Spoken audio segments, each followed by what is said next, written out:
Peng Shichang tidak perlu menjelaskan terlalu banyak. Dengan kebijakan Soyan, dia mengetahui kelebihan dan kekurangan ketiga metode itu secara sekilas. Yang pertama memakan waktu, yang kedua terlalu beresiko, dan yang ketiga tampaknya menjadi solusi terbaik. Soyan mencubit dagunya, dan Peng Shichang mengangguk dengan kekaguman di matanya. Umumnya, mereka berpergian bersama-sama. Misalnya, kita bertiga membutuhkan 3.000 kristal ruang waktu, dan kita harus membunuh banyak monster luar angkasa tingkat rendah. Yang kedua adalah jika kita bertemu orang kuat dengan kekuatan tersembunyi, kita akan kehilangan nyawa jika kita tidak berhati-hati. Jadi, mengambil resiko mencekik level berbahaya sebenarnya adalah cara terbaik. Peng Shichang terus menambahkan bahwa hal itu tampaknya masuk akal. Secara logika, wilayah misterius ini belum ada sejak lama, namun kecepatan orang-orang ini sungguh mengerikan. Mereka hampir mengosongkan tempat itu dalam waktu singkat. Jumlah binatang luar angkasa menurun tajam, dan hanya binatang luar angkasa berbahaya yang tersisa. Berapa banyak kristal ruang dan waktu yang bisa kita peroleh dengan membunuh binatang luar angkasa yang berbahaya? Soyan bertanya. Sekarang dia harus memahami situasi di sini dengan lebih jelas dan tidak melakukan sesuatu yang sia-sia. Peng Shichang lalu menjawab, ada setidaknya ribuan dari mereka, dan setiap binatang berbeda. Jika kita dapat membunuh Raja Kupu-Kupu Neraka instan ini, kita bisa mendapatkan setidaknya 3.000 kristal ruang waktu sekaligus. Peng Shichang berkata dengan serius.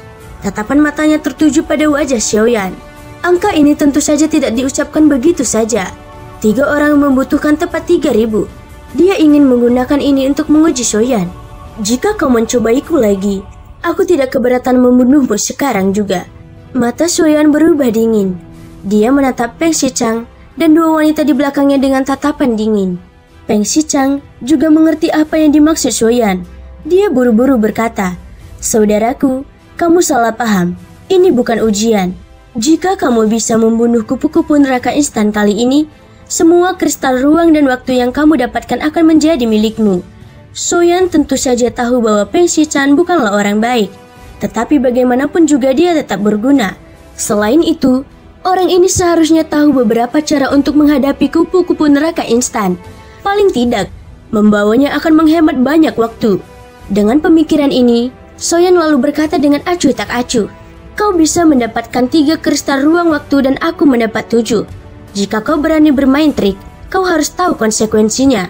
Mendengar janji Xiaoyan, mata Peng Shichang langsung berbinar. Walaupun hanya 30%, dia masih bisa mendapatkan banyak kristal ruang dan waktu. Jangan khawatir saudaraku, kami akan berusaha sekuat tenaga dan bekerja sama untuk membunuh kupu-kupu neraka instan ini. Selanjutnya, kita perlu menemukannya. Dibandingkan dengan kupu-kupu lainnya, Raja Kupu-Kupu ini tidak akan bergerak secara acak. Ia hanya akan mengepakkan sayapnya saat menghadapi ancaman. Dengan kejadian sebelumnya, kamu seharusnya sudah bisa merasakannya.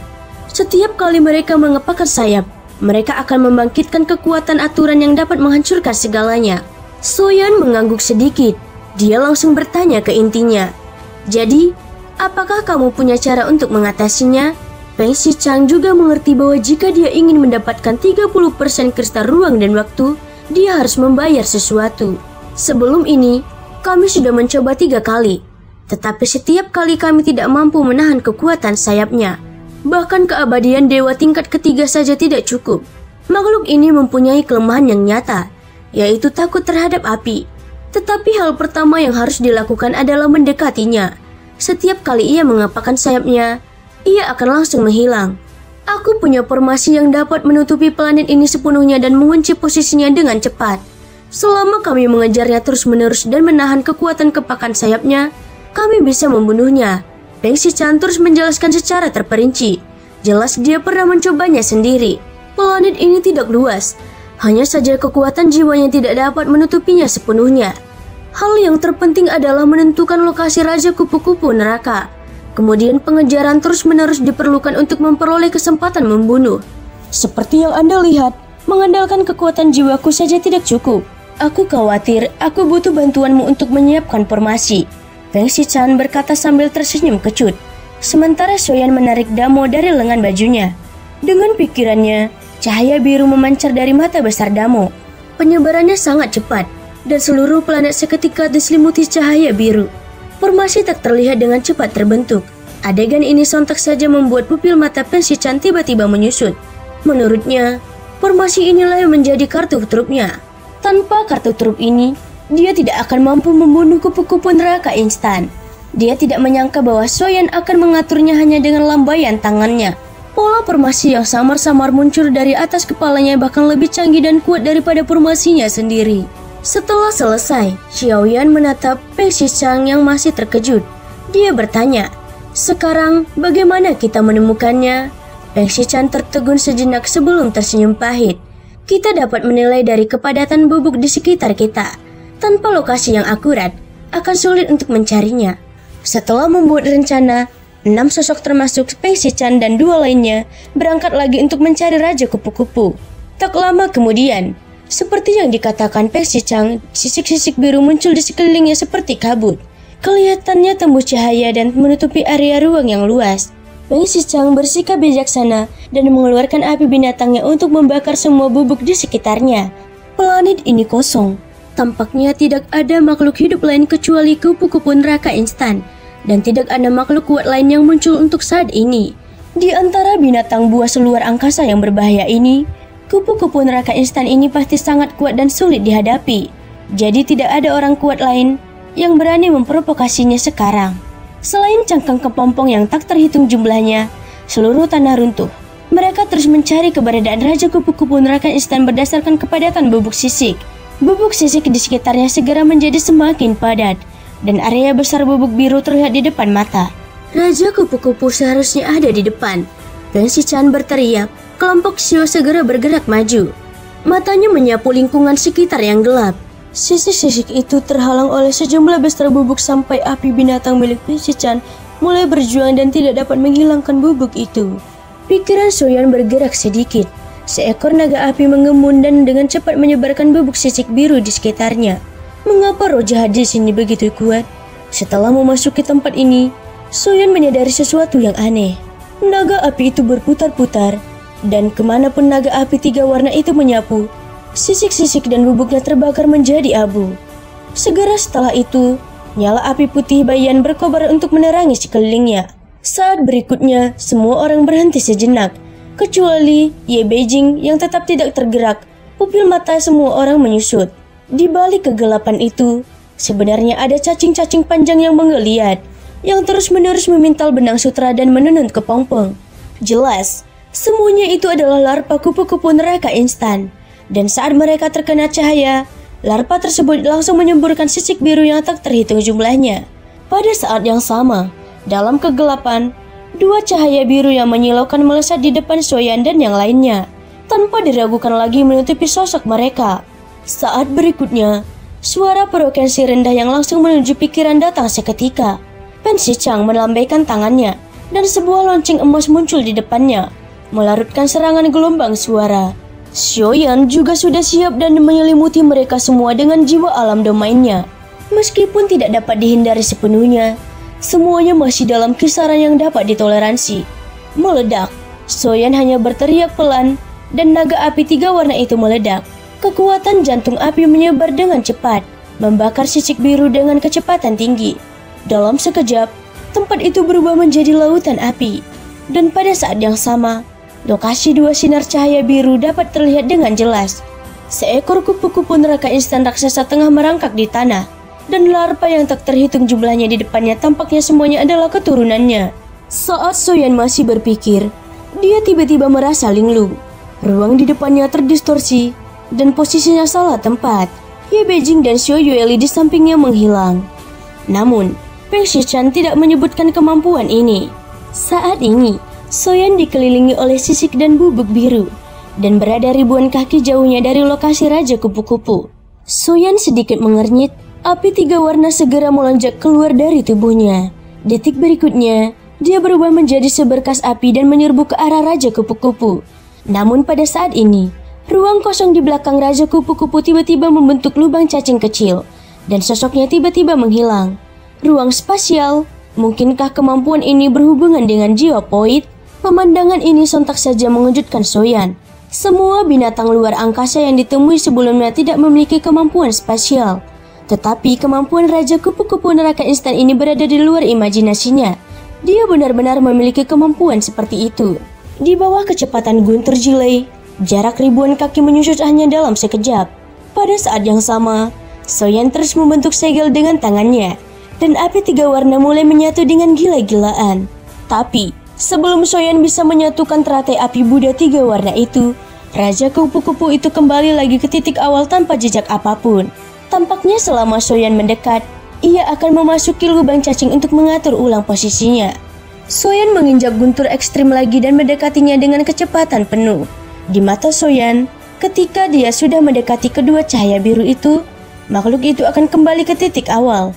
Dengan cara ini, sekalipun Soyan sedang memegang teratai api Buddha 3 warna yang terkondensasi di tangannya, dia bahkan tidak dapat mendekat. Sialan, karena aku tidak bisa mendekatimu mengandalkan kecepatan, maka aku bertanya-tanya apakah jiwa lubang poid bisa sampai di sana tepat waktu. Soyan segera mengendalikan pikirannya. Gumpalan jiwa lubang poid yang tersembunyi di tubuhnya pun sirna. Di depan mata Soyan saat ini, banyak titik putih tampak muncul di kehampaan. Selama dia menggerakkan pikirannya, dia dapat mencapai posisi titik putih manapun. Soyan mengamati area itu dan menemukan titik putih terdekat. Dia melangkah maju dan langsung muncul di atas Raja Kupu-Kupu itu pada saat berikutnya. Kali ini, jaraknya dengan Raja Kupu-Kupu Biru Neraka Instan hanya beberapa puluh kaki saja. Tanpa ragu sedikit pun, Soyan mendorong keluar teratai api Buddha 3 warna di tangannya. Namun pada saat yang sama, kekuatan aturan yang kuat membuat Soyan tidak dapat mengendalikan sosoknya dan muncul kembali di posisi semula. Kembali ke titik awal. Mungkinkah dengan mendekati kupu-kupu neraka instan ini kita bisa kembali ke titik awal? Lalu bagaimana dengan pergi ke arah lain? Tepat saat Soyan tengah berpikir, sebuah teratai Buddha 3 warna di kejauhan meluas hingga beberapa ribu kaki, menutupi seluruh area di sekitarnya. Dan api yang dipenuhi dengan kekuatan penghancur tiba-tiba menyapu. Nyala api yang terang menerangi lingkungan yang redup, dan gelombang api yang menyebar menyulut semua sisik biru yang pekat, membuat lingkungan sekitar tiba-tiba menjadi jelas. Tidak jauh dari sana, Soyan melihat beberapa sosok. Mereka adalah Xiao Yueli, Ye Beijing, dan Peng Shichang. Semuanya hati-hati. Peng Shichang berteriak keras. Dia melihat 2 berkas cahaya biru di kejauhan bergetar, seolah-olah mereka baru saja terluka oleh teratai Buddha. Seketika, 9 bintang berkelebat di antara alis Soyan dan klon Yuanzhen serta klon Jin Chang pun menyatu bersama. Kemudian, guntur dahsyat menggelegar di bawah kakinya, dan dia hendak bergegas ke sisi Xiao Yuli. Tetapi setelah sosoknya terbang beberapa ratus kaki, ia kembali ke titik awal seperti yang diharapkan. Tampaknya semua orang di sisi terjebak dalam semacam aturan spasial. Tidak peduli bagaimana mereka mencoba menerobos, mereka akhirnya akan kembali ke titik awal. Kemampuan kupu-kupu neraka instan ini berada di luar imajinasi Soyan. Jika bisa diubah menjadi keterampilan bertarung, itu akan jauh lebih kuat daripada ilusi. Tubuh Raja Kupu-Kupu Neraka Instan bergetar, dan sayapnya perlahan terangkat, membentuk garis lurus lalu terbang ke depan. Tiba-tiba, semua yang ada di sini runtuh. Ruang angkasa runtuh, gunung-gunung dan semua keberadaan berubah menjadi ketiadaan. Kekuatan aturan yang mengerikan tersapu bersih. Tubuh Soyan tampak meleleh, dan jiwanya tampak runtuh bersama ruang. Tetapi pada saat ini, setelah Soyan bergabung dengan klon Jin Chang, tingkat kultivasinya hampir mencapai level kelima keabadian dewa. Tentu saja, ini tampaknya hanya kekuatan tingkat kelima semu. Mustahil untuk melawan tingkat kelima yang sesungguhnya. Di bawah kekuatan yang kuat ini, Soyan hanya mengeluarkan darah dari sudut mulutnya dan tidak terluka serius. Di sisi lain, Peng Shichang dan 2 orang lainnya tidak seberuntung itu. Mereka semua berubah menjadi garis-garis darah dan ditembakkan ke belakang. Adapun Raja Kupu-Kupu, dia telah menghilang. Soyan segera mengaktifkan informasi guna mencari lokasi Raja Kupu-Kupu di seluruh planet. Namun, sedikit mengernyit ketika mendapati bahwa makhluk itu sudah benar-benar menghilang. Dengan kepergian Raja Kupu-Kupu, tampaknya kekuatan yang menghalangi ruang juga menghilang dan tidak akan kembali ke titik semula. Makhluk itu benar-benar muncul di sisi lain bintang ini. Sungguh kecepatan yang luar biasa. Soyan bergumam pada dirinya sendiri. Ye Beijing dan Xiao Yueli segera datang ke sisinya. Lalu mereka bertiga berubah menjadi pelangi panjang dan terus mengejar Raja Kupu-Kupu. Peng Shichang dan 2 orang lainnya terjatuh ke dalam genangan darah. tubuh mereka memancarkan uap putih. Setelah sekian lama, mereka akhirnya bangun dengan susah payah dan duduk bermeditasi untuk memulihkan diri. Hanya ketika memastikan kelompok Soyan benar-benar pergi, Peng Shichan tiba-tiba membuka mata. Dia segera membawa kedua wanita itu ke tempat persembunyian, dan sebuah batu giok kecil muncul lagi di tangannya. Meskipun produknya cacat, tetapi masih bisa menyembunyikan aura. Pada saat ini, mengikuti tatapan Peng Shichan, beberapa pelangi panjang muncul di langit. Hang Ling Chuang, dia belum mati. Mata Peng Shichan sedikit menyipit saat dia melihat pelangi panjang yang muncul di langit. Dia sepertinya mengenalinya. Lalu matanya menoleh ke kiri dan ke kanan. Sudut mulutnya sedikit terangkat. Itu sudah tepat. Orang ini berani mengambil risiko. Jika dia dan orang sebelumnya memulai perkelahian, kita bisa membiarkan mereka bertarung satu sama lain dan kita akan mendapat keuntungan. Menurut perkiraan, Lin Jie dari alam Dewa 9 Surga juga akan segera tiba di sini. Hanya dengan membiarkan mereka bersaing satu sama lain, kita dapat memperoleh kristal ruang dan waktu tanpa cedera. Meskipun orang ini berjanji untuk berbagi sepertiga kristal ruang dan waktu, itu tidak lebih dari perkataannya dan dia mungkin tidak menepati janjinya. Orang ini kejam dan teliti. Dia pasti tidak akan membaginya denganku. Peng Shichan berkata dengan serius. Kedua wanita di sampingnya mengangguk, seolah-olah mereka tidak terlalu banyak berpikir dan sangat mempercayai Peng Shichan. Kita akan memulihkan diri dulu. Masih ada waktu untuk membunuh Raja Kupu-Kupu ini. Peng Shichan tidak terburu-buru dan percaya diri. Lalu mereka bertiga duduk bersila untuk melanjutkan pemulihan luka-luka mereka. Di sisi lain, Soyan dan dua orang lainnya berubah menjadi pelangi panjang dan terbang melalui bintang dengan kecepatan yang sangat cepat. Di tengah perjalanan, mereka kembali bertemu dengan segerombolan kupu-kupu neraka instan. Dengan pengalaman sebelumnya, mereka bertiga bersembunyi di dalam kepompong dan baru meneruskan perjalanannya setelah kawanan kupu-kupu itu pergi. Dalam waktu kurang dari sebatang dupa, Soyan dan dua orang lainnya tiba di lokasi Raja Kupu-Kupu. Tempat ini berbeda dari sebelumnya. Ada rawa di tanah dan cairan hijau mengeluarkan gas beracun. Di udara, terdapat bubuk sisik biru, gas racun rawa, dan bubuk sisik biru yang saling bertautan. Soyan sedikit mengernyit saat melihat ini. Klon Yuan Shen-nya takut pada racun, tetapi untungnya dia memiliki pil racun di tubuhnya. Soyan menggunakan api untuk menghilangkan gas beracun, tetapi meskipun bubuk sisik biru mudah terbakar, tetapi gas beracun hijau tidak menghilang. Tepat saat Soyan hendak bergerak, dia tiba-tiba mengangkat kepalanya dan melihat ke arah langit. Orang-orang kuat lainnya telah datang ke planet ini.